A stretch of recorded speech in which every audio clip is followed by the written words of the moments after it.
सदेभ्यः। ओम नमः सदेभ्यः। ओम नमः सदेभ्यः। मंगलम भगवान वीरो मंगलम गौतमोगणी मंगलम कुंद कुंदाद्यो जैन धर्मोस्तु मंगलम सर्वमंगल मांगल्यम सर्वकल्याणकारकम प्रधानम सर्वधर्माणां जैनम जयतु शासनम जैनम जयतु शासनम वंदितु सर्वसिद्धि ध्रुवमचलमणोऽवं गतिं पत्ते मोक्षामि समय पावण मृण्मो सुध केवली भणिनम नमः समय साराय स्वानुभूत्या चकाशते चित्स्वभावाय भावाय सर्वभावान्तरच्छिदे।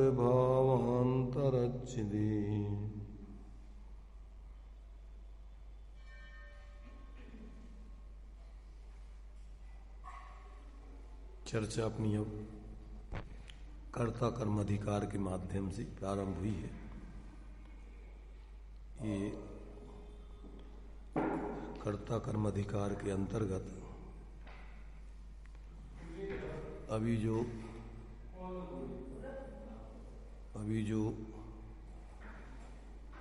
जीव और अजीव का एकत्व और ममत्व जीव अजीव अधिकार में अपन ने समझा। जब जीव ने अजीव में ही अपनापन कर लिया, उसको ही अपना स्वरूप जान लिया, मान लिया, तो अब जिसमें जीव का एकत्व ममत्व होता है या अहंकार ममकार होता है, उसी में फिर वो कर्तृत्व भोक्तृत्व बने की प्रवृत्ति चलती है।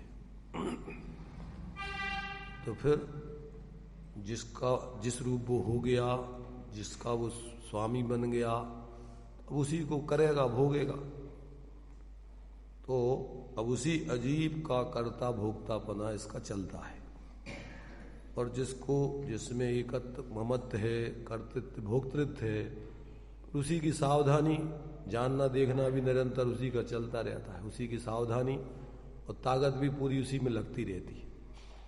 तो वो सब आश्रय और बंध का ही काम चलता रहता है निरंतर।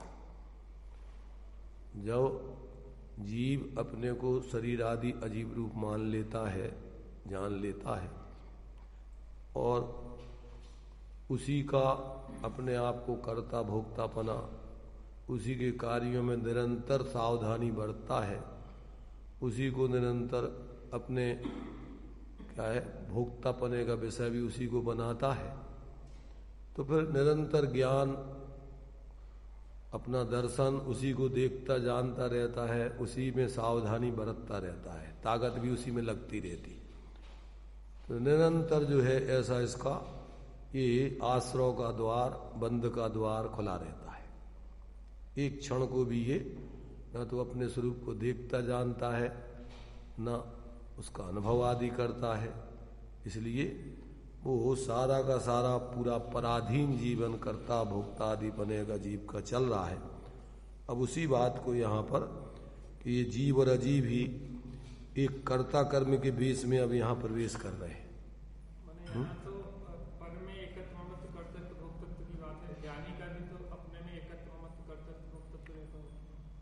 ज्ञानी का है तो वो ज्ञानी का अलग है। यहाँ तो अज्ञानी जीव का कर्ता भोक्तापना क्या है, दोनों चीजें बता रहे हैं यहाँ। अज्ञानी का अनादिकाल से शरीर आदि में ही एकत्व ममत्व कर्तृत्व भोक्तृत्व ज्ञातृत्व, और उसी में पूरी ताकत चलती रहती है। उसी को जानता देखता, उसी में अपनी पूरी प्रवृत्ति लगा रखता है। ज्ञानी तो अपने उस एकत्व भक्त आत्मा में ही अपनापन करता है, माने उसी का वो उसी में उसी को अपना स्वरूप जानता है, और उसी में रहने वाले भेद करके उसके अपने गुण पर्याय धर्म वो उसके जानता है। तो ऐसे अपने में ही एकत्व ममत्व, उसी का कर्तृत्व भोक्तृत्व और उसी का ज्ञातृत्व और उसी की लीनता, तो ज्ञानियों की तो ऐसी है। परंतु अब वो जब तक पूर्णता नहीं हुई है तब तक उसकी एकत्व ममत्व तो अपने में ही होता है और परमार्थ से अपने स्वभाव का ही वो कर्ता अपने को जानता है, उसी का भोक्ता जानता है, मानता है। परंतु जब तक पूर्ण अपने स्वरूप में स्थिर नहीं होता है तब तक वो बाहर में उसकी चारित्र मोह संबंधी प्रवृत्ति स्वभाव सब भी होती है, परंतु वो उसका कर्ता नहीं बनता। वो उसकी कमजोरी वसात प्रवृत्ति होती है तो उससे निवृत्ति करने के लिए प्रयत्नशील रहता है। परंतु जब तक अभी पूर्ण अपनी आत्म सामर्थ्य पूर्ण स्वरूप की स्थिरता नहीं हुई तब तक वो यहाँ पर सावधानी रख करके उसमें एकत्व नहीं होने देता और बराबर सामर्थ्य प्रमाण तो अपने स्वरूप की स्थिरता करता है। और जितनी कमजोरी रहती है तो बाहर में जो प्रवृत्ति होती है तो उसमें सावधानी रख करके वो ऐसे कार्यों को लग करता है कि जिसमें उसके लिए वास्तव में उसका संसार विशेष बढ़े ना, कम से कम होता जाए, कम से कम उसमें रस लेके प्रवृत्ति करे विरक्त भाव से, वियोग भाव से। इसलिए स्थिति अनुभाग आदि कर्म से कम होते जाते हैं और धीरे धीरे वो संपूर्ण आत्मबल को बढ़ा के और पूर्ण अपने स्वरूप की स्थिरता करके संपूर्ण पराश्रय को छोड़ देता है। अब अभी तो पहले अज्ञानी, ये 2 गाथाएं अज्ञानी के संबंध में हैं, बाकी क्रम से फिर आगे 4 गाथाएं ज्ञानी के स्वरूप के संबंध में हैं। दोनों का स्वरूप यहाँ पर स्पष्ट कर रहे हैं।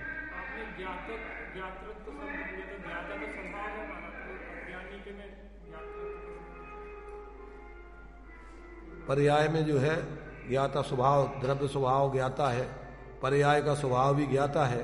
पर मिथ्यात्व दशा, मिथ्यात्व ज्ञान किसे कहते? पर कोई अपने रूप जाने माने उसका नाम ही तो मिथ्या ज्ञान है। तो अपना एक क्षण के लिए भी जो अभी अपन ने बताया कि सबको अपना स्वभाव ज्ञान की पर्याय में व्यापने पर भी उसका लक्ष्य उस पर नहीं रहता है और पर्याय में निरंतर पर का ही लक्ष्य बनाकर उन्हीं का अपना जानपना निरंतर पर्याय में चलता रहता है। एक क्षण को भी आत्मा को नहीं जाना उसने, इसलिए उसकी पर्याय में क्या है, निरंतर पर लक्ष्य करके ही उसी का जानना देखना चलता रहता है। अपनी तरफ उसका लक्ष्य जाते नहीं है विशेष रूप में, जबकि वो ज्ञान रूप ही रहता है, पर रूप होता नहीं, पर ज्ञान में आते नहीं। पर मिथ्यात और अज्ञान, मिथ्या ज्ञान किसे कहते? कि जो है तो ज्ञान स्वरूप और अपने को शरीर आदि रूप, राग आदि रूप, सुख दुख रूप जानता है, मानता है, उसी रूप अपने में परिवर्तन करता रहता है। तो ये विशेष तौर से ज्ञान में अपना जानपना एक क्षण को भी जीव अपने को नहीं जानता।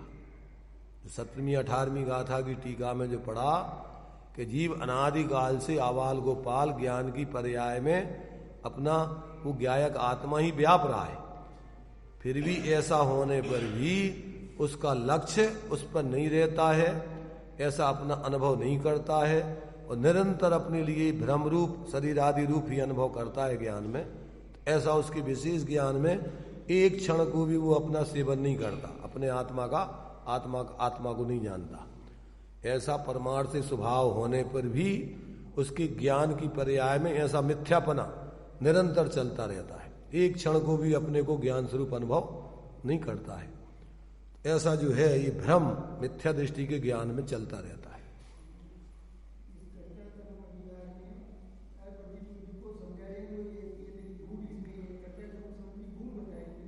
तो ये दोनों एक स्वांग को धारण करके आए हैं। अब ज्ञानी जीव उसको पहचान लेता है, अज्ञानी पहचानता नहीं है, इसलिए वो भ्रम में पड़ा रहता है।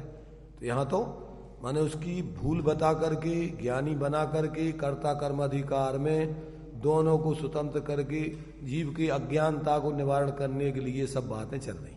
तो पहले गलती क्या चलती है वो बता रहे, फिर कैसे उसकी भूल मिटती है वो बता, उसका स्पष्टीकरण कर रहे।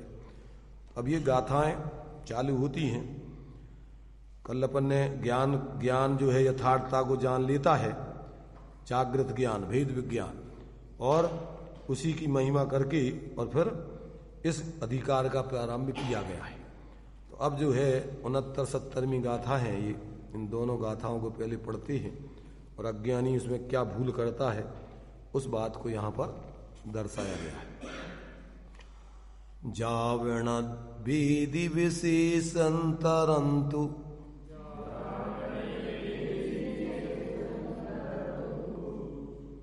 आदासवाण दोर्णम्पी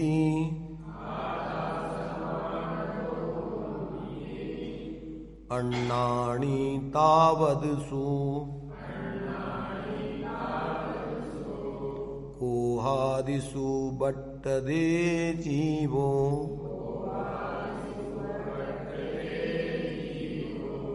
कोहादिषु बट्टन्तस्य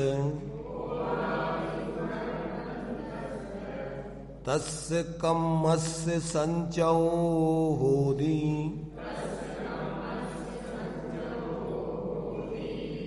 जीवस्येवं बन्धो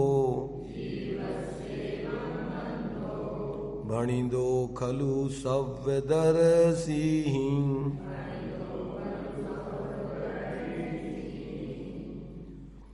रे आत्मयाश्रव का जहाँ तक भेद जीव जाने नहीं, क्रोधादि में स्थित हो ये है अज्ञानी ऐसे जीव की। जीव वर्तता क्रोधादि में तब कर्म संचय हो है, सर्वज्ञ ने निश्चय कहायो बंद होता जीव के। क्या कह रहे? जीवा जीव यावत जब तक आत्माश्रवयो द्वयो अपितु आत्मा और आश्रव इन दोनों की विशेषांतरम विशेष अंतर अर्थात भेद को न वेत्ति नहीं जानता, तावत तब तक सा वह अज्ञानी रहता हुआ क्रोधादिषु क्रोधादिक आश्रवों में वर्तते प्रवर्तता है। क्रोधादिषु क्रोधादिक में वर्तमानस्य तस्य प्रवर्तमान उसकी कर्मणा कर्म का संचय भवति होता है खलु वास्तव में। एवं इस प्रकार जीवस्य जीव की बंधा कर्मों का बंध सर्वज्ञदर्शी भी सर्वज्ञ देवों ने वणिता कहा है। क्या कहा? जीव जब तक आत्मा और आश्रवों में भेद नहीं जानता तब तक वह अज्ञानी रहता हुआ क्रोधादि आश्रव भावों में ही निरंतर प्रवर्तता है और इन क्रोधादि भावों में परिवर्तन करते हुए उसके कर्मों का संचय होता है और कर्मों का संचय होने पर जीव कर्मों से बंधता है, ऐसा सर्वज्ञ भगवान ने कहा है। अब उसको देखो टीका में इन्होंने खुलासा करके स्पष्ट कर रहे हैं। जैसे यह आत्मा जिनके तादात्म्य सिद्ध संबंध है, ऐसे आत्मा और ज्ञान में विशेष यानी अंतर भिन्न लक्षण न होने से उनके भेद को पृथकत्व को न देखता हुआ निसंकतया ज्ञान में आत्मपने से परिवर्तता है और वह ज्ञान में आत्मपने से परिवर्तता हुआ वह ज्ञान क्रिया का स्वभावभूत होने से निषेध नहीं किया गया है, इसलिए जानता है, जानने रूप में परिणमित होता है, जानने का निषेध नहीं किया गया है। इसी प्रकार जब तक वह यह आत्मा जिन्हें संयोग सिद्ध संबंध है, माने कर्म जीव के साथ संयोग, इनका संयोग हुआ है, ये आत्मा के साथ सदा रहने वाले नहीं है, इनका नया संयोग होता है तो जिनका नया संयोग सिद्ध संबंध है, ऐसे आत्मा और क्रोधादि आश्रमों में भी अपने अज्ञान भाव से विशेष न जानता हुआ उनके भेद को नहीं देखता, तब तक निसंकतया क्रोधादि में अपने पने से प्रवर्तता है।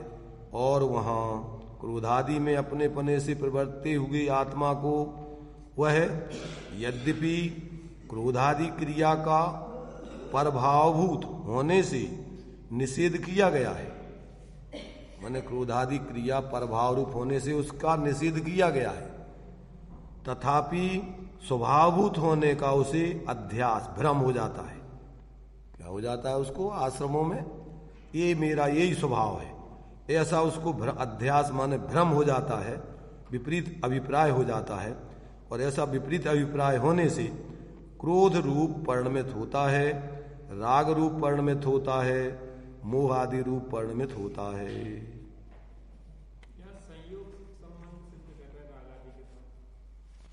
तो क्या तादात्म्य संबंध है आत्मा का?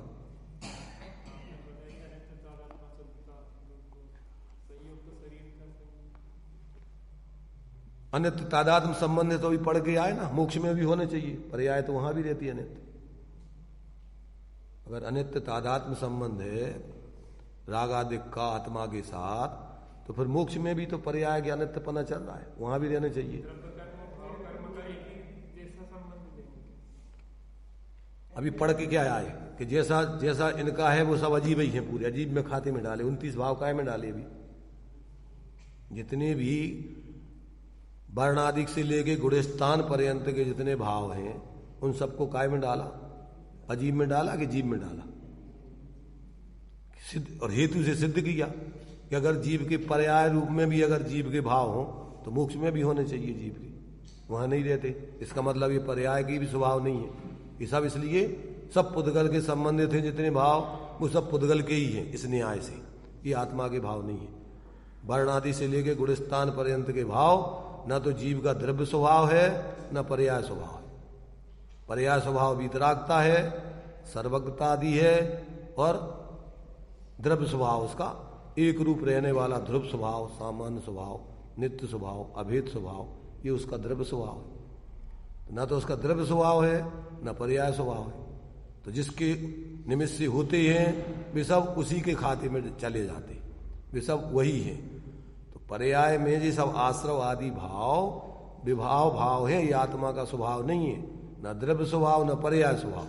ये दोष है, और ये दोष आत्मा का किसी प्रकार से छोड़ने लायक कहा है, इसको ग्रहण करने लायक, इसका त्याग करने का उपदेश है, ना कि ग्रहण करने का, एकत्व ममत्व करने का। सद्भूत में नहीं लेते हैं, इसको उपचरित असद्भूत में लेते हैं। माने एक प्रकार से तो अध्यात्म में तो इसको असद्भूत में ही लेते हैं। अध्यात्म में तो जब आत्मा का स्वरूप समझाना है तो वे सब इनको बुद्धिपूर्वक वाले भावों को पंचाध्यायीकार ने तो बुद्धिपूर्वक वाले भावों को उपचरित असद्भूत और अबुद्धिपूर्वक होने वाले भावों को अनुपचरित असद्भूत व्यवहार में लिया है। और जिस परद्रव्य आदि हैं वे तो उससे आत्मा का कोई संबंध नहीं है, ये तो औपचारिक आरोप है। कहते व्यवहार में अगर पर्याय में संबंध है तो वो असत आत्मा का स्वभाव नहीं है, न द्रव्य न पर्याय, इसलिए वो असत है। हाँ वो बोल दिया, उसने पढ़ा है। फिर तो अपन क्या है कि कहाँ कौन सी विवक्षा से आचार्य किस बात को समझा रहे हैं, बताने पर भी जहां आत्मा के स्वभाव की सिद्धि करना है तो ये सब पर द्रव्य पर भाव, यहां तक कि छायक भावों को भी द्रव्य स्वभाव की सिद्धि करने में उनको भी परभाव के अंतर्गत आश्रय करने की अपेक्षा वो भी परभाव है। अथवा अपना जो है वास्तव में द्रव्य स्वभाव माने द्रव्य स्वभाव की अपेक्षा उनके लिए अजीब खाते में डाल दिया। जीव माने आत्मा का द्रव्य स्वभाव, एक रूप स्वभाव, सामान्य स्वभाव, वो जीव। और ये जैसे मान लीजिए शरीर है, अब शरीर को बताना है तो शरीर को शरीर के अंग भी अपन कह देंगे ये शरीर नहीं है। क्या कहेंगे अपन? ये शरीर नहीं है। जितने भी अंग हैं उसके वो शरीर नहीं है। क्यों? कि शरीर तो अभेद है, एक रूप है, और वो एक अंग शरीर नहीं है। तो इसलिए अपन को, क्योंकि छद्मस्त जीवों के भेद का विचार करने पे भी राग आदि होते हैं, और अभेद का निर्णय करके उसका अनुभव करने से निर्विकल्पता होती है, उससे प्रयोजन की सिद्धि होती। तो अपन को वस्तु स्वरूप समझाने के लिए उन भेदों को जीव का है सद्भूत व्यवहार से वो कहा जाएगा। परंतु जब अभेद स्वरूप का अवलंबन करा के अपन को प्रयोजन सिद्ध कराना है तो उनको भी एक दृष्टि से अजीब के खाते में डाल देते। ये जीव नहीं, जीव माने अभेद वस्तु ही पूरा। जैसे शरीर, अभेद शरीर ही शरीर है, बाकी कपड़े आदि तो शरीर है ही नहीं, बाल आदि तो शरीर है ही नहीं, पर उसके एक एक अंग भी शरीर नहीं है। शरीर क्या है? इन सब का अभेद स्वरूप शरीर है। और उस अभेद स्वरूप को देखने से ही निर्विकल्पता की सिद्धि होती है, प्रयोजन की सिद्धि होती है। तो उस दृष्टि से अपने भेदों को, पर्यायों को, इनको भी अपना जीव का निषेध कर देते, ये जीव नहीं है। तो कहां कौन सी विवक्षा से कथन किया जा रहा है? एक दृष्टि से फिर अपन को जब स्वरूप को बताना है तो व्यवहार से भेद करके अपन उसी में जीव को अभेद दिखाएंगे।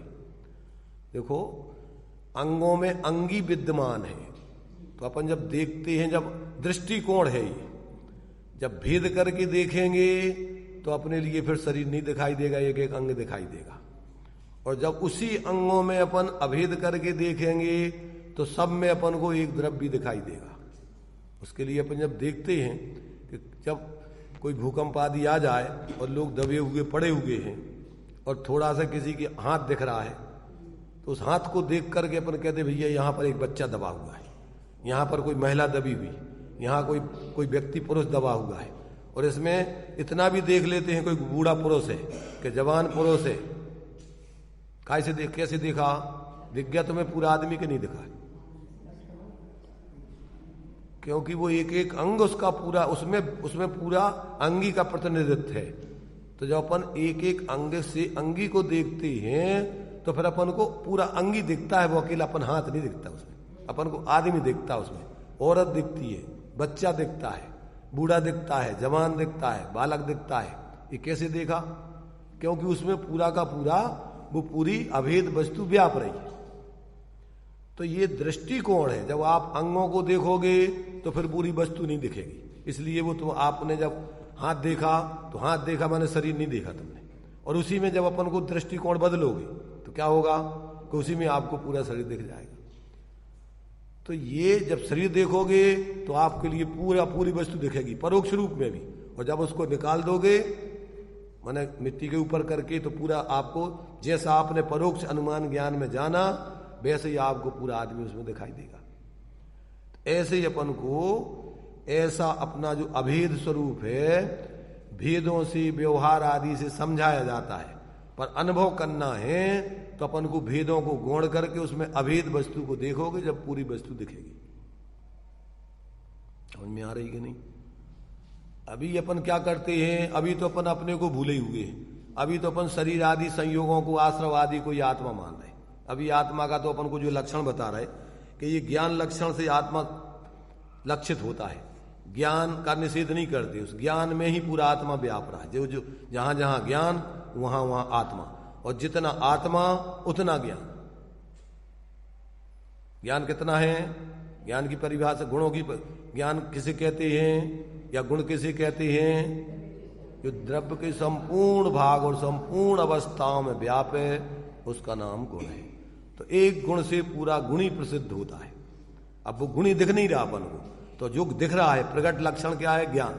उस ज्ञान के माध्यम से अपन उस आत्मा को प्रसिद्ध करके, उस ज्ञान को अगर एकाग्र करके उस ज्ञान में एकाग्र करेंगे तो अपना उपयोग पूरी आत्मा में तन्मय होकर आत्मा की अनुभूति करेगा। तो ये यहां पर कह रहे कि जैसे यह आत्मा जिसके तादात्म्य सिद्ध संबंध है, त्रिकाल तादात्म्य सिद्ध संबंध है, ज्ञान का आत्मा के साथ क्या है? कौन सा संबंध है? त्रिकाल तादात्म्य। ज्ञान उसका लक्षण है, और लक्षण किसे कहते हैं? जिसमें अव्याप्ति, अति व्याप्ति असंभव नाम का दोष नहीं। तो ज्ञान सभी आत्मा में और सभी आत्माओं में, जब अपन पर द्रव्यों से आत्मा का लक्षण करेंगे तो सभी आत्मा उसमें आ जाएंगे, और जब अपनी आत्मा का लक्षण करेंगे तो अपना ज्ञान अपनी पूरी आत्मा में व्यापेगा। फिर अपना ज्ञान अपना अपना आत्मा का लक्षण बनेगा।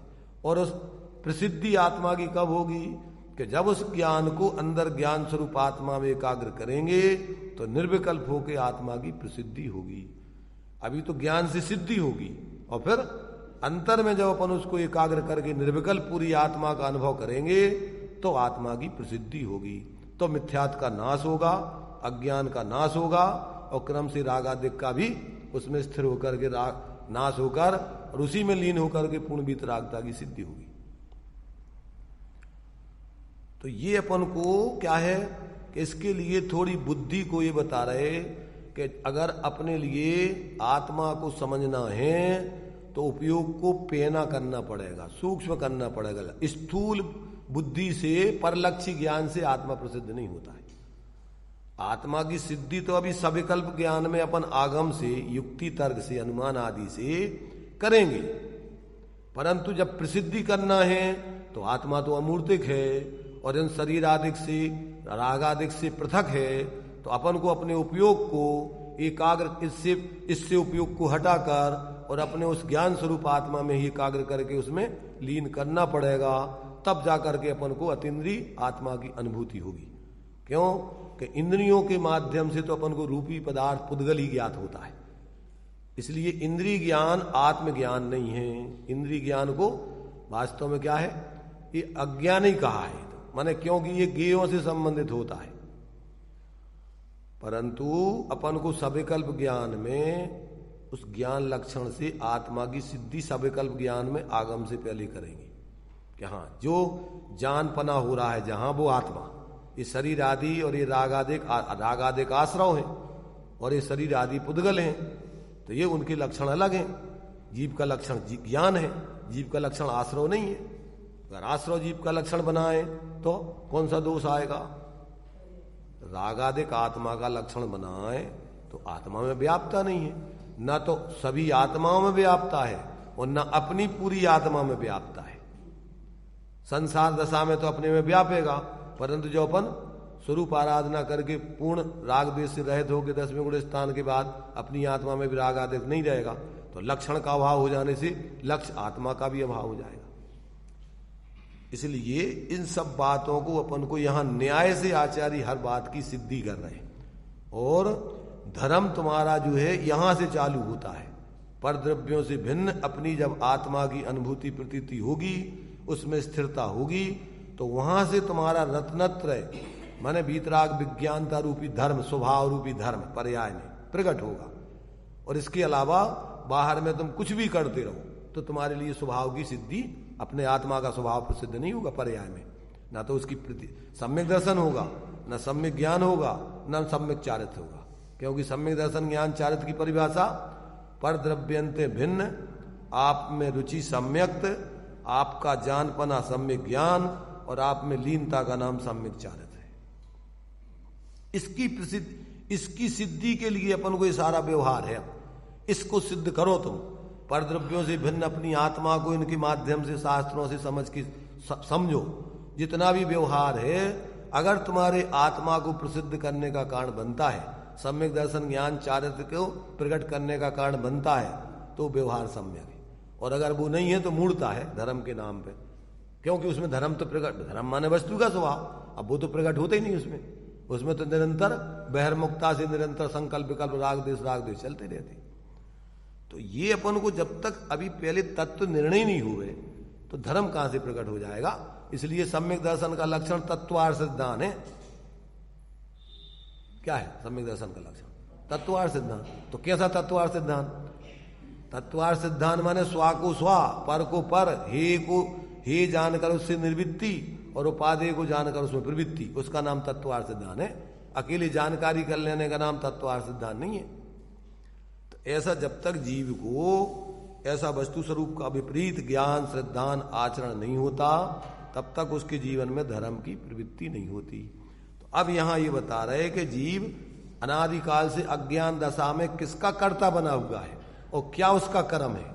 तो अज्ञानी जीव क्या है, राग द्वेष मोह आदि आश्रव भावों का ही कर्ता बना रहता है। ये सिद्ध कर रहे, ये अज्ञानी के कर्ता कर्म बने की सिद्धि कर रहे कि अज्ञानी जीव कर्ता और राग द्वेष मोह आदि विकारी परिणाम उसके कर्म और उसका फल क्या है, बंध, और बंध का कार्य संसार में भटकना। ये चलता रहता है अज्ञानियों का पंच परावर्तन रूप संसार, आश्रव बंध और फिर उससे संसार में उसके 8 कर्मों का बंध होकर के चतुर्गति में घूमता रहता है। तो यहां अपन को अभी अज्ञानी पना ये है, और जिसको ज्ञानी बनना है तो उसके विपरीत उसका स्वरूप बता रहा है कि ज्ञानी तो ऐसा अपना, ज्ञानी तो अपने ज्ञान भाव के करता है। ज्ञानी ज्ञान मगन रहे, राग आदिक मल खोए, और बाहर में चित्त उदास करनी करे, कर्म बंद नहीं होए। और अज्ञानी क्या करता है कि अज्ञानी अज्ञान कार्यों में लगा रहता है, मोह राग द्वेष आदि के कार्यों में निरंतर लगा रहता है। तो इस प्रकार से जैसे यह आत्मा जिनके तादात्म्य सिद्ध संबंध है, ऐसे आत्मा और ज्ञान में विशेष अंतर यानी भिन्नता न होने से उनके भेद को यानी पृथकत्व को न देखता हुआ निसंकतया ज्ञान में आत्मपने से प्रवर्तता है, माने ज्ञान रूप ही अपने को अनुभव करता है। और वह वहां ज्ञान में आत्मपने से प्रवर्तता हुआ वह ज्ञान क्रिया का स्वभावभूत होने से निषेध नहीं किया गया है। ज्ञान क्रियाभ्याम मोक्षा, मोक्ष कैसे होता है, ज्ञान क्रिया से मोक्ष होता है, तो उसका निषेध नहीं है। इसलिए जानता है, जानने रूप में परिणमित होता है। ये तो हो गया ज्ञानी का, माने इस प्रकार ज्ञानी का परिणमन। अब यानी ज्ञान स्वरूप आत्मा का ज्ञान लक्षण से परिणमन। इसी प्रकार जब तक यह आत्मा जिन्हें संयोग सिद्ध संबंध है, ऐसे आत्मा और क्रोध आदि नए नए पैदा होते, विकारी परिणाम तो उत्पन्न होते हैं नए नए पर्याय में, और पर के अवलंबन से होते, इसलिए इनका स्वभाव से ये स्वाभाविक नहीं है, ये संयोगों के द्वारा उत्पन्न होने वाले, इसलिए संयोगी भाव हैं, इसलिए इनका संयोग संबंध है, संयोगों से इसका संबंध है, आत्मा से संबंध नहीं है। ऐसे आत्मा और क्रोधादि आश्रमों में भी अपने अज्ञान भाव से क्या करता है, अज्ञान से अपने को रागादिक शरीरादिक जानता मानता है। अभी अपन ने जीव अजीव अधिकार में क्या है कि जीव और अजीव दोनों एक रूप स्वांग धारण करके आए थे। अने ये जैसे ऐसे, क्योंकि बंध है ना, तो बंध का लक्षण ही एक जैसा आभास होता है उसमें। एक पने का, बंध की परिभाषा क्या है, मिले हुए पदार्थों में एक पने का बंध खराब है, उस संबंध विशेष को बंध कहते हैं। जिससे एक पने का बोध हो ऐसा वो संबंध बंध कहलाता है। तो अब ये बंध कर्मों का, रागादिक का, और ये तुम्हारे से भाव बंध है वो, और ये तुम्हारे शरीर आदिक का, अब ये आत्मा से बंधे हुए हैं। अब जब तक ये इनमें अपनापन करता है, अपने ज्ञान को और रागादिक को, शरीरादिक को अपने से पृथक नहीं जानता, तब तक ये उन्हीं में ही प्रवृत्ति करता रहता है, इन आश्रमों में निरंतर क्रोधादिक। ऐसा लगता है कि जैसे अपन कुछ करें नहीं तो अपनी सत्ता ही खत्म है। मिथ्या दृष्टि क्या है, रात दिन कुछ ना कुछ करते रहो, बस ये कर्ता कर्म संबंध है मिथ्या दृष्टि पर में। दिन रात शुभाशुभ भावों से उसका व्यापार चला करता, मानस वाणी और काया से आश्रव का द्वार खुला रहता, शुभ और अशुभ की आकुलता से। बड़ी अपन बोलते शुभ और अशुभ की ज्वाला, संसार में जो है अपन अग्नि अपन को जलाती है, उससे दुख होता है। तो राग आग दहे सदा, अपन पढ़ते छडाला में, राग क्या है, आग है, जैसे शरीर को जलाती आग, ऐसे आत्मा को जलाता राग। राग माने सब आश्रव, मिथ्यात कसाएं, ये सब आत्मा को निरंतर आत्म के हित विषय कसाए, इनमें मेरी बोलने से नहीं, अब तुम उसमें एकत्व ममत्व छोड़ो और अपने में एकत्व मत करके उसमें स्थिरता करो, तो उसमें परिणति नहीं जाए। भगवान के सामने बोलत रहो, इनमें मेरी परिणति न जाए, मैं रहूंगा आप में आप लीन, तो कौन तुम्हें अपने में लीन करे। अरे भाई, उनने तो तुम्हें उपदेश बता दे दिया कि तुम्हारा स्वरूप ये है और तुम इसकी श्रद्धा ज्ञान इसी में लीनता करो, इन आश्रमों में प्रवृत्ति मत करो। तो अपन जो है लिखने वालों में तो भावना की दृष्टि से अपन भावना भाती है, जो साधक जीव हैं वे पूर्ण रूप अपने स्वरूप में तो भगवान के प्रति खड़े होके और भगवान से ऐसा बोलते हैं, प्रभु अब हम भी पूर्ण रूपेण आप जैसे आप अपने पूर्ण स्वरूप में लीन हैं ऐसे हम भी चाहते। तो ये तो भावना है। अब तुम अकेले रोज ही ना बोलते रहो और अपने स्वरूप को जानो नहीं, उसमें प्रवृत्ति नहीं करो, तो कब तक अपने में लीन हो जाओगे? कब तक लीन हो जाओगे? जब तक तुम उधर से हटोगे नहीं संयोगी भावों से और अपने की श्रद्धा ज्ञान लीनता नहीं करोगे तो कैसे हो जाएगी प्रवृत्ति? अकेले बोलते रहने से तो नहीं हो जाएगी। और अकेले जानते रहने से, जानते रहो तुम, अभी आएगा उधर बंद मोक्ष अधिकार में दिया है कि बंध अकेले को जान लेने से मुक्ति नहीं होती है। जब तक बंधों को छेदोगे नहीं, 5 प्रकार का बंध के आश्रव के कारण बतलाए, तो अब मिथ्यात, अवरति, प्रमाद, कसाय, योग, जब तक इनको छेदोगे नहीं अपने स्वरूप के बल से, ज्ञान माने अपने अंदर जो है एक ज्ञान ही कुल्हाड़ी है अपने पास, जिससे अपन इनको छेद के और अपने स्वभाव में स्थिर होते। तो अब ये जब तक ये कार्य नहीं करे अपन, तो अपन अकेले सिर्फ जानकारी कर लेने से काम नहीं चलेगा और बिना जाने काम नहीं चलेगा। जानोगे नहीं तो प्रवृत्ति कैसे करोगे? स्वामी स्वरूप पर को पर जान के उससे निर्वृत्ति कैसे करोगे? इसलिए इन सबको जानना पहले सही जरूरी है। 7 तत्वों का स्वरूप, ये मैं हूं, ये पर है, ये भाव बुरे हैं, ये भाव अच्छे हैं, ऐसा त्रयंश भी अनुभव कर लेते, अकेले शब्द नहीं जानते भी। जैसे बच्चा जो है उसके लिए आप मीठा खिला दो एक बार, जो भी उसको अच्छा लगता है, अब वो नहीं जानता कि क्या है, नाम नहीं बता पाएगा, परंतु अब उसको मिलेगा और जल्दी से उसको खाएगा, गप करेगा। और एक बार उसको अग्नि चला दो और फिर उसको पकड़ाओ, सरिया वगैरह कोई भी, तो क्या करेगा? जब तक वो जानता नहीं है तब तक तो वो दौड़ता पकड़ने को। जब एक बार छू ले वे और जल जाए, अब तुम पकड़ाओगे, अब वो नहीं बता सकता कि अग्नि है, जलाती है, दुख होता है, पर भाव भाषण है, उससे निर्वृत्ति करेगा। तो ऐसे ही जो एक बार अपने आत्मा का अंदर में रस ले लेते हैं और बाहर के जो प्रवृत्ति में आकुलता, आश्रव दुख कार घनेरी, उनमें उसको दुख भाषित होता है, इसलिए पूरी ताकतवर अपने स्वरूप की स्थिरता करता है और नहीं हो पाता है तो उससे निर्वृत्ति करने के लिए फिर सावधानी बरतता है, कम से कम प्रवृत्ति करो। जैसे कोई चीज अपन को जो है जान करके कोई चीज करो अगर, तो उतने नहीं उससे हानि होती। जैसे अपन ये देखो, पहले जो है ये गांव में जो है जैसे चूल्हे में अग्नि जो है चूल्हे वगैरह में जला के रखते थे, तो फिर क्या है कि वो बड़े लोग जो है बिड़ी पीते थे ना गांव के लोग, तो बच्चे से कहते थोड़े अग्नि बुलाना, थोड़ी अग्नि, तो वो हाथ में उठा के ले आ सकता था। कैसे लाता था वो? या सब पकड़ के वो यूं करते, उसको ज्यादा हाथ में स्थिर नहीं रहने देता, यूं पकड़ के वो लेके उधर डाल देता। ऐसे ज्ञानी अब जब तक अभी उसको अगर इनमें प्रवृत्ति करना है तो उसमें ऐसे नहीं है कि उसको जोर से पकड़ लेते, एक आत्ममत नहीं, भाई ऐसे करते हैं कि बस उसमें ज्यादा अपना उसमें पकड़ नहीं बने और छोड़ के अपन अलग हो जाए। ऐसा ज्ञानियों का जीवन जो है विरक्त भाव से जीवन जीते हैं, उसमें एकत्व ममत्त भाव से नहीं जीते, हित बुद्धि से नहीं, अहित बुद्धि से। पकड़ना भी पड़े तो अहित बुद्धि से उसको सावधानी पूर्वक, जिसमें ज्यादा जलन नहीं हो गए।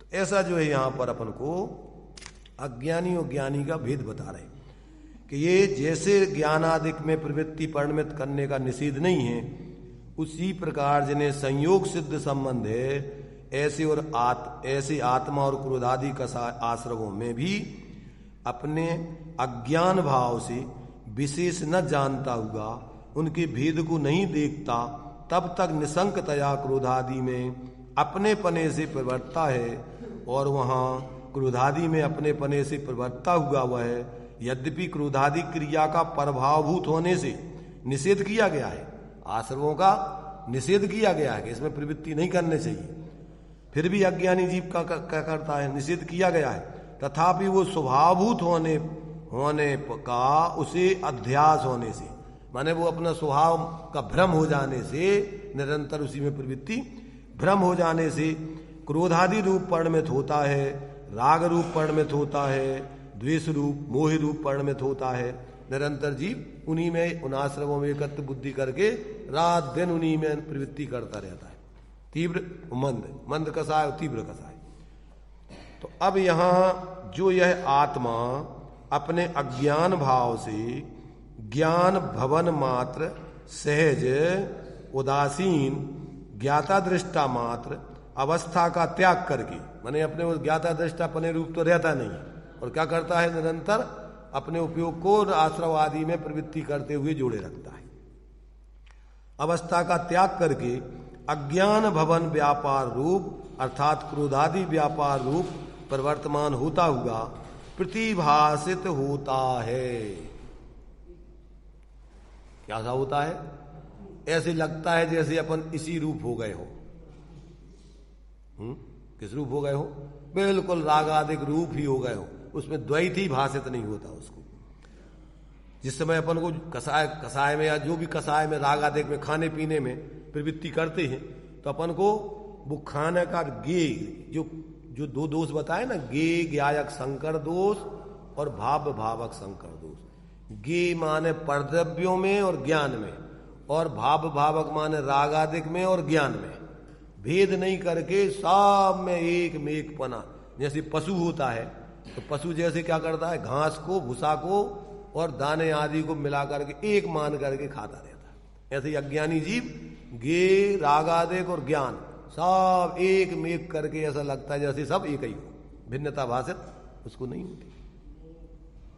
क्या होता है बताओ? अपन रात दिन जो है जो भी खा पी रहे, कमा रहे, धमा रहे, उठा रहे, रख रहे, तो उसमें एक तो पर पदार्थ है और एक तुम्हारा आश्रव भाव है और एक तुम्हारा ज्ञान स्वभाव है। तीन चीजें चल रही, एक तो पर की क्रिया चल रही, एक अपने विकार की क्रिया चल रही और एक अपना ज्ञान स्वभाव की क्रिया चल रही। इसमें किसको भेद पता है? कितने लोग हैं कि ये परद्रव्य की क्रिया तो अपने से भिन्न नहीं है और जो राग क्रिया है ये अपना विभाव भाव अपनी माने विकार अपने श्रद्धान ज्ञान आदि में परिणति में विपरीतता चल रही है अपनी। ये भी अपना स्वभाव नहीं। अपना स्वभाव शांत निराकुल है चारित्र की अपेक्षा और ज्ञान की अपेक्षा सहज ज्ञाता दृष्टा। पर रूप परिणमित होना नहीं। पर रूप तो वैसे वो भी नहीं होता ज्ञानी, पर उसको भ्रम होता है और ये भ्रम ही उसका संसार का कारण है। ज्ञान तो उस समय भी वास्तव में आश्रव रूप नहीं हुआ, क्योंकि आश्रव तो आते हैं जाते हैं, ज्ञान बना रहता है। अपन को गुस्सा आया, कितनी देर तक रहता है गुस्सा? अंतर मुहूर्त से ज्यादा कोई कसाई नहीं रह सकती। ये वस्तु का स्वरूप है, बदल जाएगी थोड़ी देर में। और ज्ञान तो निरंतर, गुस्सा आया उसको भी जाना, पर वो भ्रम से ऐसा नहीं मानता कि अपन ने वो तो उस समय भी बिल्कुल ज्ञान और आश्रव एक मानता है, जैसे अपन क्रोध ही हो गए। ऐसा जो है ये जीव को भ्रम अनादिकाल से चल रहा है। तो अब ये कह रहे हैं कि ये इस प्रकार से उनमें प्रवृत्ति करते हुए उसको ऐसा उस क्रोधादिक रूप ही अपने को प्रतिभासित होता है, तो वह अज्ञानी जीव उसका करता है। और ज्ञान भवन व्यापार रूप प्रवृत्ति से भिन्न जो क्रियमाण रूप से, अर्थात जो क्रियमान माने किया जा रहा है उस रूप से अंतरंग में उत्पन्न होते हुए प्रतिभासित होते हैं, ऐसे क्रोधादिक वे उस कर्ता के कर्म है। तो अब ये क्रोधादिक क्या होगा उस अज्ञानी के? ये उसके कार्य हो गए। अब ये उसी को अपन समझता है ये अपना कर्म है। अज्ञानी जीव इस रूप ही परिणमित होता है तो वो ही अज्ञानी का कर्म हो गया। अज्ञानी जीव नहीं का करता है निरंतर, तो वो उस अज्ञानी का कर्म है। इस प्रकार अनादिकालीन अज्ञान से होने वाली यह आत्मा की कर्ता कर्म की प्रवृत्ति है। इस प्रकार अपने अज्ञान के कारण कर्ता कर्म भाव से क्रोधादि में प्रवर्तमान इस आत्मा के क्रोधादि की प्रवृत्ति रूप परिणाम को निमित्त मात्र करके, क्या इस आत्मा के क्रोधादि परिणाम की प्रवृत्ति के इस परिणाम को निमित्त मात्र करके स्वयं अपने भाव से ही परिणमित होता हुआ पौद्गलिक कर्म इकट्ठा होता है। ये समस्या खड़ी हो रही है संसार की। जैसे सूरज उगता है, कमल खिल जाते हैं। अपन को ऐसे लगता है जैसे सूरज कमल खिलाता हो, पर किसने खिलाया? कि सूर्य अपने सहज प्रकाश स्वभाव से परिणमित हो रहा है और कमल उसका निमित्त पा करके सहज अपने खुद के विकास रूप परिणमित हो रहा है। तो ऐसा निमित्त नैमित्तिक संबंध है, कर्ता कर्म पने का संबंध नहीं है। पर द्रव्यों का, कर्मादिक का और आत्मा के विकारी भावों में, आत्मा के स्वभाव से संबंध नहीं है उसका, कर्ता कर्म का संबंध कैसे है? विकारी भावों का और कर्मों का ऐसा निमित्त नैमित्तिक संबंध बंधने का है। तो अब ये धारा जो है अनादिकाल की अब चल रही है। अब देखो उसकी श्रृंखला बता रहे कैसे ये संसार का इसका परिणाम निरंतर चल रहा है। तो क्रोधादि की प्रवृत्ति रूप परिणाम को निमित्त मात्र करके स्वयं अपने भाव से ही परिणमित होता हुआ पौद्गलिक कर्म इकट्ठा होता है। ज्ञानावरणादिक 8 कर्मों का आत्मा के साथ क्या है?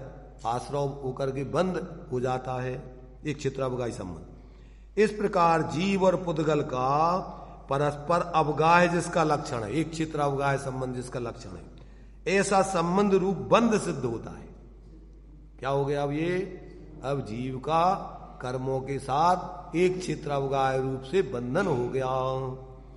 अनेकात्मक होने पर भी, ये 2 द्रव अलग अलग हैं, ऐसे भिन्न होने पर भी अनादि एक प्रवाहपना होने से जिसमें से इतरेतराश्रय दोष दूर हो गया है। इतरेतराश्रय दोष जानते हो किसे कहते? एक दूसरे के आश्रित। एक दूसरे के आश्रित कैसे?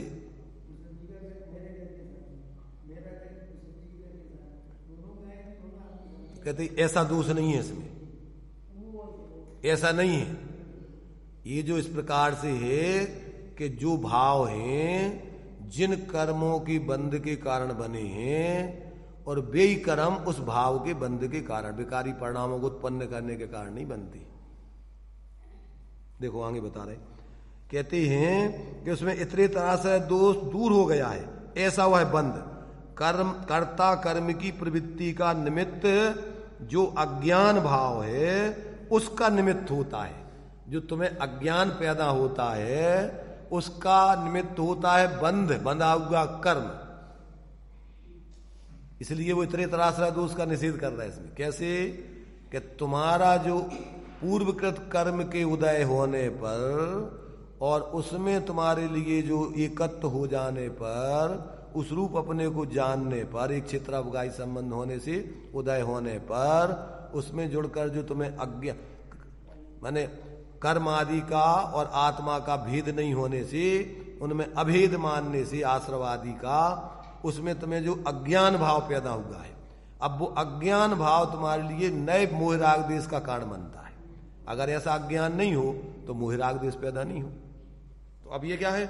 पूर्वकृत कर्म का जो बंध था उसका उदय आने पर तो अज्ञान भाव पैदा हुआ, उससे मोह राग देश आदि के भाव पैदा हुए और इस मोह राग देश आदि के भाव से नए कर्मों का आश्रय बंध पैदा हुआ। इसलिए वो कर्म इस अज्ञान का कारण नहीं, और ये अज्ञान उस कर्म के कारण से नहीं हुआ है। ये अज्ञान हुआ है पुराने कर्म बंध के उदय से, और इस अज्ञान से मोह राग द्वेष हुए हैं। इन मोह राग द्वेष आदि से वो बंधा हुआ, वो कर्म नहीं बंधा, नया कर्म बंधा है। इसलिए इतने तराश्रय दोष ऐसा नहीं समझना। कैसा? कि बाप बेटा को पैदा करता है, बेटा बाप को पैदा करता है। क्या वो संबंध वाला नहीं, ये तो साक्षात पैदा करने वाले की बात चल रही। ये जो बच्चा है, ये बच्चा उस बाप को पैदा नहीं करता है। ये बच्चा क्या करता है? ये बच्चा दूसरे का बाप बनता है, दूसरे बच्चे का। ये उसका बाप नहीं बनता, बाप का बाप नहीं बनता है। इसलिए इतने तराश्रय दोष माने पूर्वकृत, माने जो पूर्व व्यक्ति है वो तो इसका बाप बनता है और ये किसी अन्य बच्चे का बाप बनता है। ऐसा पूर्वकृत कर्म का बंध हुआ था, वो तो इसके अज्ञान भाव का, विकारी परिणामों का कर्ता बनता है। निमित्त कर्ता माने निमित्त, यहां निमित्त बनता है, निमित्त मात्र है ये तो। और जो नया विकारी परिणाम हुआ है ये आगे के आश्रय और बंध का कारण बनता है। और ऐसा जो बंध हुआ फिर वो पूर्व उदय आएगा, फिर उसके उदय में जीव जुड़ करके और फिर नया आश्रय बंध कर विकारी परिणाम करेगा, अज्ञान भाव करके। ये श्रृंखला चल रही है जीव की। अब ये इससे क्या है कि अज्ञान भाव, उससे आश्रय भाव से माने विकार भाव आश्रय से फिर द्रव आश्रय से बंध, द्रव बंध से फिर फिर क्या होगा, नो कर्म अपन उसको और श्रृंखला में जुटाना है तो क्या होता है, भाव कर्म से द्रव्य कर्म, द्रव्य कर्म से नो कर्म, नो कर्म से फिर पंच इंद्रिय आदि के विषयों में प्रवृत्ति, और उसकी प्रवृत्ति करने से फिर मोह राग द्वेष के भाव, और फिर मोह राग द्वेष के भाव होने पर फिर नए कर्मों का आश्रवण। अब ये श्रृंखला धारा प्रवाह चल रही, ये रेट चल रही है।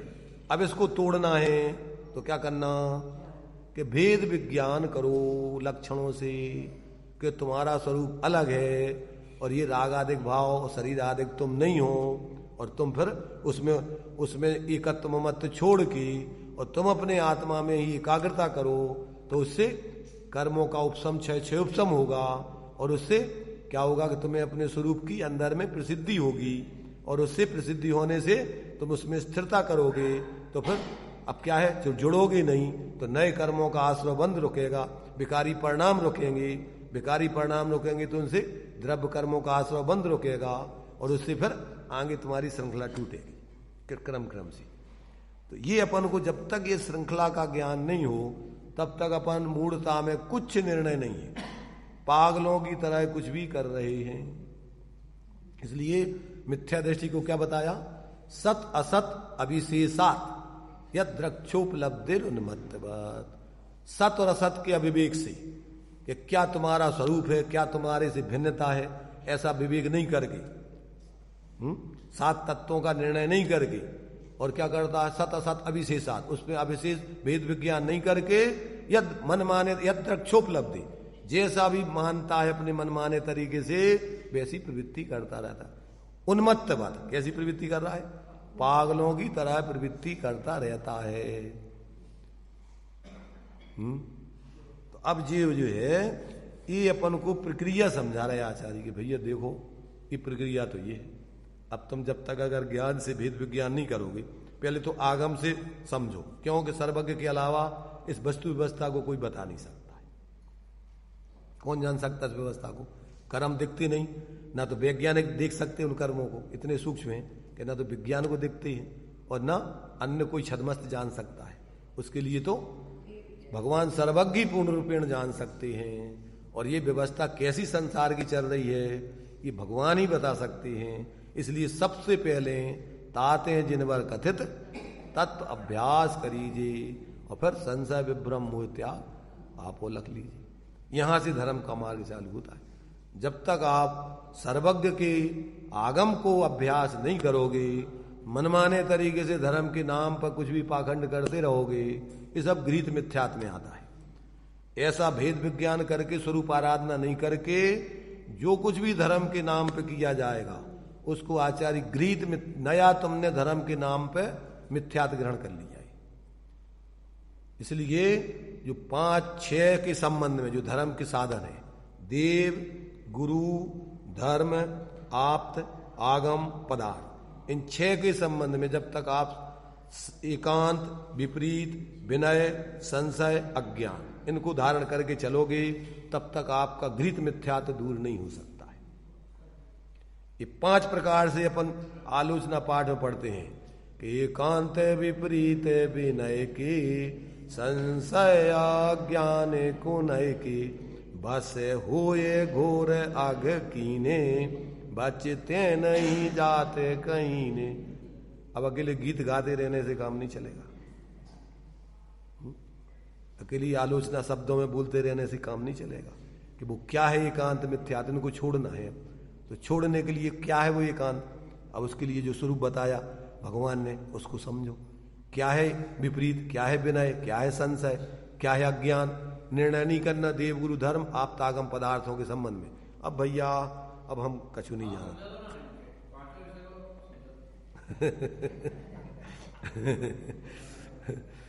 वही अभी वही प्रक्रिया चल रही ना अपन को वही समझाने की।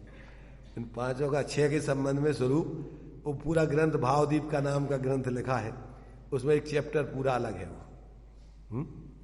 अब उसके लिए एक साथ अब सारी चीजें चला नहीं सकते ना अब इसी को अपन अभी उसी 7 तत्वों की भूलें मिटाने के लिए ये अपन पढ़ रहे हैं। अभी उसमें भी अपन को अभी अपन ये समझ रहे हैं ना, अभी जो अपन जो बता रहे हैं अपन, जैसे देव गुरु धर्म आप आगम पदार्थ, पदार्थ माने ये 7 तत्व 9 पदार्थ, तो ये 9 तत्वों की अभी भूल है, यही बता रहे अभी यहाँ, और उसमें जीव की भूल भी बता रहे, तो सब 7 तत्वों की भूल, उसमें देव की भूल आ जाएगी, गुरु की भूल भी आ जाएगी, धर्म की भूल भी आ जाएगी, आप्त की भूल भी आ जाएगी, सबकी भूल इसमें गर्भित हो जाएगी। इसी में अभी इसी में पूरा वही है विस्तार, पूरा इसी का खुलासा चल रहा है। अब अपन इसमें समझाया जा रहा है कि आत्मा का स्वरूप तो ये है, और जो ऐसे आत्मा के स्वरूप को समझ लेते हैं वे ऐसे 4 घात या कर्म नष्ट करके अरहंत दशा को प्राप्त कर लेते हैं, और जो फिर आयु कर्म माने 4 आघातीय कर्म नष्ट हो जाते हैं, वे सिद्ध हैं। तो देव का स्वरूप तो ये है। अब देव करता धरता नहीं है किसी की, देव तो ज्ञाता दृष्टा है। अपन देव को करता धरता मान लो, भगवान के ऐसा कर देंगे, ऐसा कर देंगे, ऐसा हो। अब भगवान चमत्कार, अब जितने ये गृहित मिथ्या था, ये क्षेत्रों पे अपन भगवान के नाम पे जो चमत्कार चलता है, भूत पलीत फलाने ढीकड़े, ये सब भगवान के संबंध में गृहित मिथ्या थे। क्यों? भगवान तो भीतराग हैं, वे तो कुछ करते धरते नहीं है। तो उनका तो एक ही है चमत्कार, चैतन्य चमत्कार।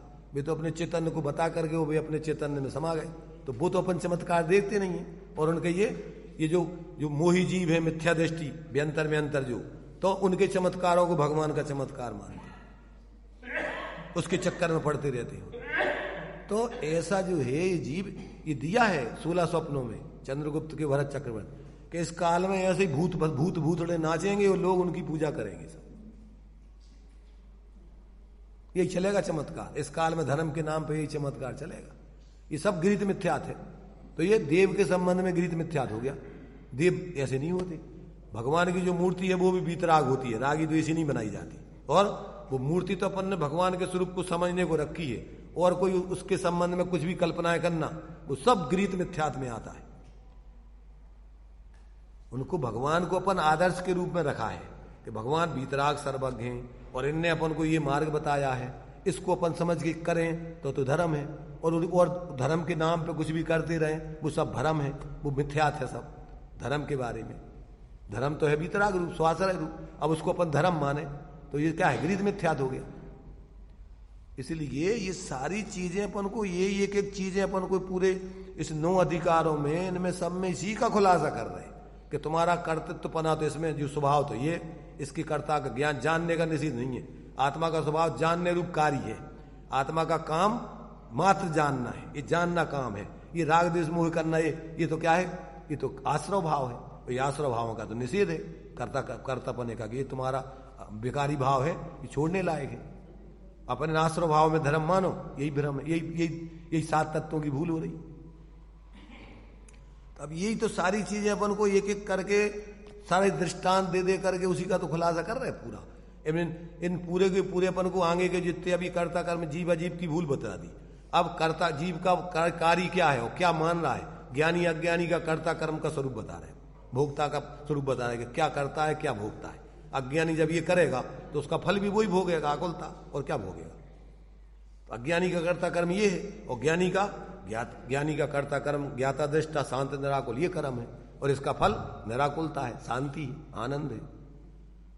तो ये जब अपन इस सारी चीजों को अपन शांति से समझें, अब अपन क्या है कि अपन औपचारिकता रूप में जो है इसकी उतनी गहराई से समझ के और अपनी ज्ञान में रखें और जीवन में उतारें कि भैया जी ऐसी है, ऐसी अपन नहीं करें तो वो आश्रव से रोकेगा।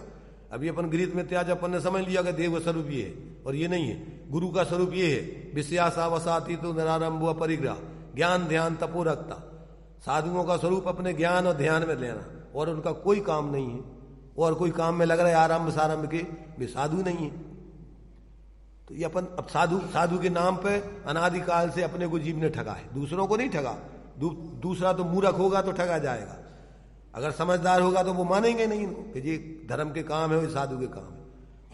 अब उसमें क्या है, जो सांप्रदायिक व्यक्ति होते हैं उनने कल्पना कर रखी है कि जी हम आए, साधु किसी का नहीं होता है। साधु किसे कहते हैं? साधु तो किसी व्यक्ति संप्रदाय विशेष का नहीं होता है। किसको उपदेश देते हैं साधु? सब जीवों को कल्याण का उपदेश देते हैं। और साधु किसी व्यक्ति, माने उसमें साधुओं में भी अपन ने कही जी हम आए तुम आए, तो यही अपना मोह है। साधु को जो अपन, इसलिए सम्यक दृष्टि का लक्षण है कि सभी धर्मात्माओं से, उसको धर्मी से गौ बच्च प्रीतम, ये नहीं कि ये हम आए हो ये तुम आए, पर ये हम आए तुम आए, यही मोह हो गया, मिथ्यात हो गया तुम्हारा। किसी व्यक्ति को, व्यक्ति विशेष को ही तुम अपना मान लो और उनको साधु समझ करके उनसे शिक्षा नहीं लो और उनमें मोह करके और फिर उल्टी सुलटी कल्पनाएं करते रहो और उनको अपने हिसाब से, वैसे तो साधु ऐसा करता नहीं, जो सच्चे साधु होते हैं वो किसी व्यक्ति विशेष के बनते नहीं और वो किसी से मोह करते नहीं, और करते हैं तो वे साधु हैं नहीं। तो वही तो, यही तो बता रहे हैं कि यही तो मूर्ता है ना। अब अपन यही मूढ़ों के संग लग करके अपन भी बहुमत के आधार पर धर्म मानते हैं, देव साध गुरु को मानते हैं, तो यही तो मूर्ता बता रहे हैं। भगवान वीतराग किसी संप्रदाय की नहीं है, भगवान है वो। अपन अपने भी मान रहे, ये भी गृहीत मिथ्यात है। अगर तुम भगवान को, अनंत भगवान को, सिद्ध भगवान को अपने मान रहे कि ये जैनों के हैं, यही मिथ्यात है। क्यों? कि भगवान तो किसी के होते नहीं, भगवान तो वीतराग सर्वज्ञ सबके लिए उपदेश देते, तो ये भी तुम्हारा मोह है। इसलिए जब तक अपन भगवान का स्वरूप समझो, वीतराग सर्वज्ञ भगवान होते हैं। अभी वर्तमान में तो भगवान है नहीं, अभी क्या है? अभी तो अपन ने भगवान का स्वरूप समझने के लिए अपन ने मूर्ति स्थापना, निक्षेप, नौ देवों, जो अपने लिए क्या है, 9 देवता मानते अपन उनको। क्या मानते हैं? माने जो अपने व्यवहार से और निश्चय से समझने लायक है। तो उसमें पंच परमेष्टि, जिन प्रतिमा, जिन मंदिर, जिन धर्म और जिन आगम, जिन वाणी, ये 9 चीजें अपन को समझना चाहिए सही। पंच, ये भगवान की जिन प्रतिमा मूर्ति है, ये पंच परमेष्टि भगवान नहीं है। भगवान को समझने के लिए अपन ने इसमें स्थापना की है। इसलिए जो लोग भाव दीपिका में दिया है ये अरहंत के बारे में एकांत मिथ्या, कि जो स्थापना को स्थापना नहीं माने वो भी एकांत मिथ्या, और जो स्थापना को ही भगवान मान ले में भगवान, वो भी मिथ्या। क्या? भगवान की प्रतिमा को प्रतिमा मानना, और जो भगवान है वो तो जीव आत्मा की अवस्था अरहंत दशा है, अभी विदेश क्षेत्र आदि में, यहां अरहंत नहीं है। तो वो पंच परमेष्टि अलग है और ये उनकी प्रतिमा है, और अपन को व्यवहार से उस प्रतिमा के माध्यम से भगवान का स्वरूप समझना, तो उसकी स्थापना का निषेध नहीं है। व्यवहार से अपन उनके माध्यम से अपन क्या करते हैं, माने अपन प्रतिमा से, मूर्ति से मूर्तिमान का विचार करते हैं। जैसे अपन पिताजी की फोटो हो तो अपन को पिताजी की याद आती है, इसको ही पिताजी नहीं मान लेते। मूढ़ लोग क्या करते हैं, जैसे उन मतलब सांप्रदायिक बुद्धि है जिनकी, गुरु ग्रंथ साहिब है, तो उनने उस ग्रंथ को गुरु मान लिया, और सुबह ले जाकर के दतौन के लिए पानी रखेंगे, दतौन रखेंगे, नाश्ता रखेंगे, सब करेंगे। क्या हो गया? क्या मूर्ता हो गई। और माने अरे भाई, उन तुम्हारे ला ने धर्म का स्वरूप समझा रहे जीवन जीने की, तो उनको जैसा स्वरूप है वो समझो। तो मतलब ये है कि मूर्ताओं में फंस जाते व्यक्ति। मूर्ति को मूर्ति जान करके उसकी जो उपयोगिता है जितनी, अब उसके ऊपर पानी ढारते रहो। पानी ढारने से क्या होगा? अरे भाई, वीतरागता बनाए रखने के लिए अपन को डेली उसका अभिषेक या प्रक्षाल जो करते हैं, तो काय के लिए कि इसके ऊपर जैसे मान लीजिए गंदगी धूल आ गई और तुम्हारे से मक्खियां बैठ रही, जो भी हो रहा, तो उसकी जिसमें वीतरागता बनी रहे, तो उसके लिए अपन ने शुद्धि करने का विधान है। वो कछु वो भगवान थोड़ी है, और भगवान तो तुम छू नहीं सकते समूसण। अगर तुम भगवान ही मानते हो तो उनके ऊपर उपसर्ग है। फिर तो अरहंत भगवान के ऊपर अभिषेक होता नहीं, किनके ऊपर? ये प्रतिमा है 9 देवता में, तो प्रतिमा का अभिषेक अथवा प्रतिमा का अपन प्रक्षाल उसकी, ताकि वीतरागता बनी रहे, और अपन उनके नजदीक जाने से मानो ऐसा लगता है कि अपन साक्षात भगवान के सानिध्य में आ गए। तो भाव उसमें अपने पवित्र होते, पर उसको जो है उसका वो स्वरूप जानो, और उसमें अपन लौकिकता से जोड़ करके और ऐसा करो वैसा करो, पैसा इकट्ठा करो, ये तो तुम्हारी दुकानदारी बनी आई करी है। उसमें अपन ने भगवान को धंधा बना लिया, पैसे कमाने का साधन, व्यापार कर लिया उसने। तो ये क्या है? कहाँ जरूरत है उसे? पैसा तुम्हें चाहिए तो आपस में तुम्हें जहां जरूरत हो मंदिर में लगाने की तो जाओ दो। ये भगवान को क्यों माध्यम बना रहे? विवेकी व्यक्ति पहले एक एक व्यक्ति पंच कल्याण कराते थे, अब तुमने कछु पैसा इकट्ठे करने तो तुम ये कर लो धार्मिक काम। तो पैसा इकट्ठे करवे के लाने धार्मिक कार्य है कि मूर्ता तोड़वे के लाने? तो लोगों ने बिल्कुल विपरीतता ग्रहण करके और धर्म के नाम पर दुनिया के धंधे चालू कर दिए।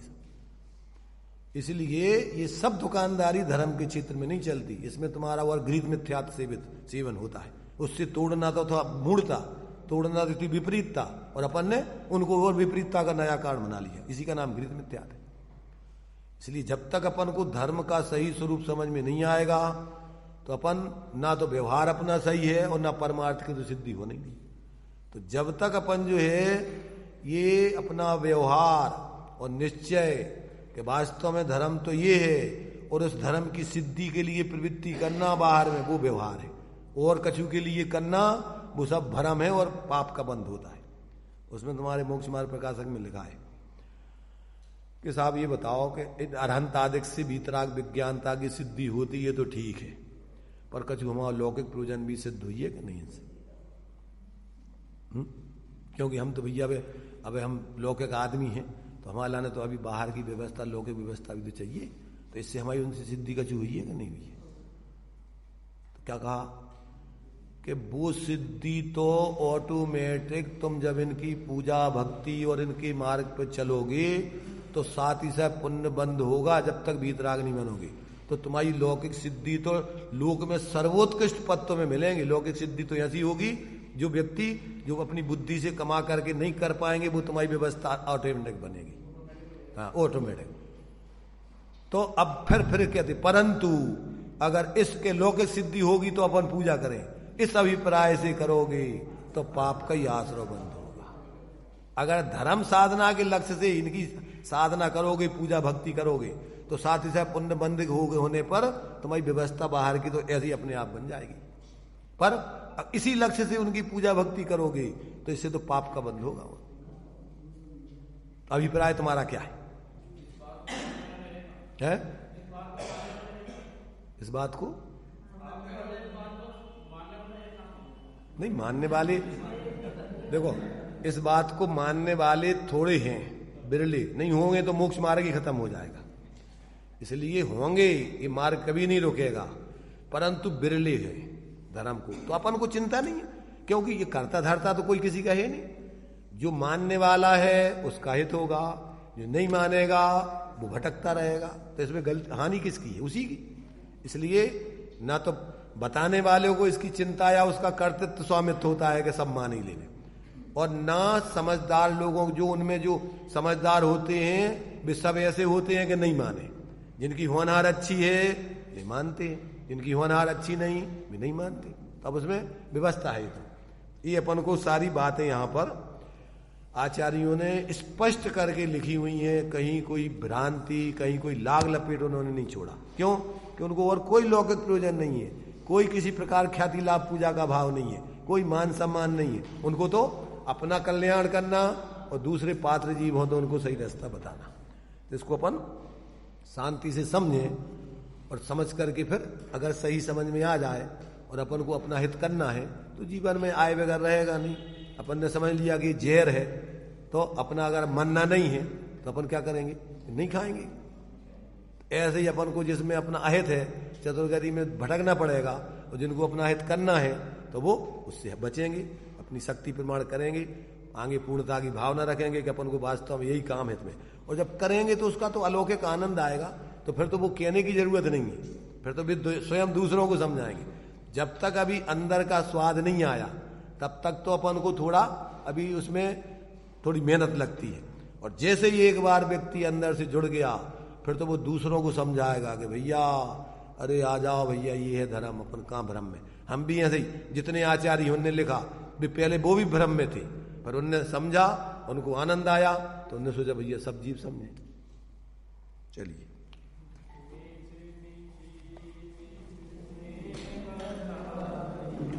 यह अनंत उपकार है उसके लिए जिन वाणी माँ को वंदना सतबार।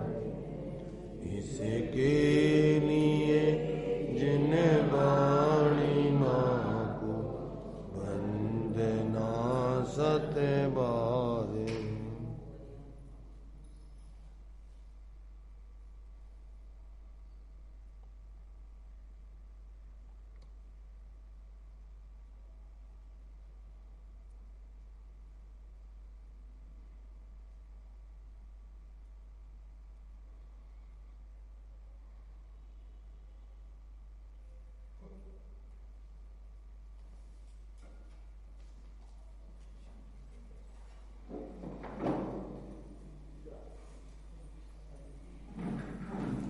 द्वादशांगन वाणी माता की, पंच परमेष्टि भगवान।